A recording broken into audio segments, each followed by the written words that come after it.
The third room of the dungeon is the hunting cabin itself.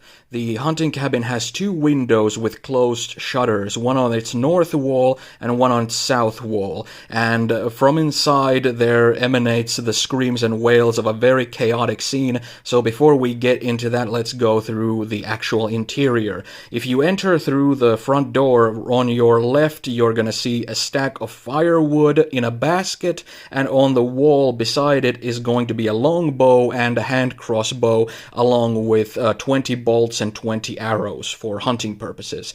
North of that is going to be the hearth, the fireplace, and north of that in the northwestern corner is going to be a large chair, a recliner-like chair, where a man with a ponytail has suffered the same fate as the man in the outhouse, where he has started to melt, and he has indeed burst in this chair. His gore and guts and viscera are all over the room, and especially in that corner, the walls and the chair are all ruined. Though you can see that he is wearing the same kind of necklace as the man in the outhouse, with the silver disc with the punch-through hole held on by a string, although it's mostly sunken into his soft tissue flesh.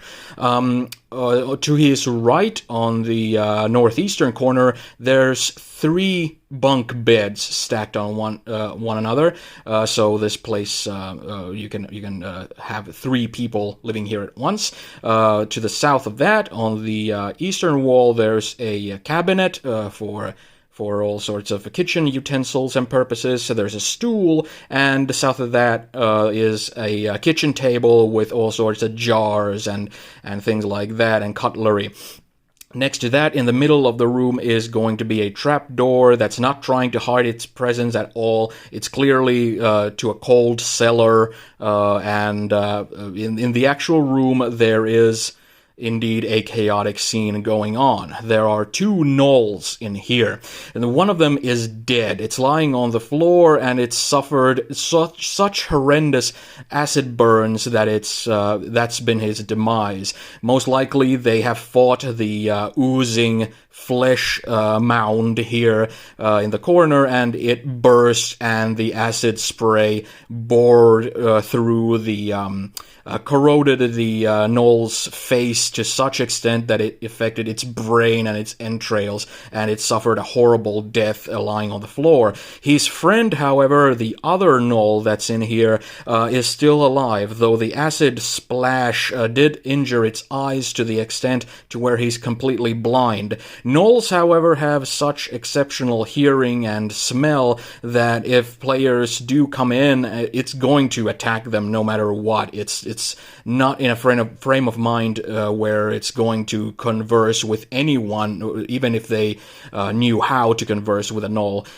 It's going to be a combat encounter no matter what, and the gnoll is going to be using the stats of a gnoll flesh gnawer from the Volo's Guide to Monsters, though it's going to be wielding a spear.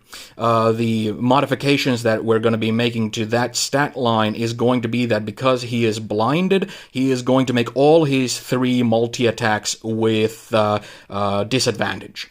But because he has exceptional hearing and smell, he's not going to have any problems locating his targets. So maneuvering and all that is not going to be an issue regardless. And also because he is wielding a spear and wielding it with 2 hands, we're going to change up his short sword attack to a spear. So basically that's going to change the short sword 1d6 piercing damage into 1d8 piercing damage, but I think that's a fair trade for the disadvantage. So that's the third room, and next up, the cellar awaits.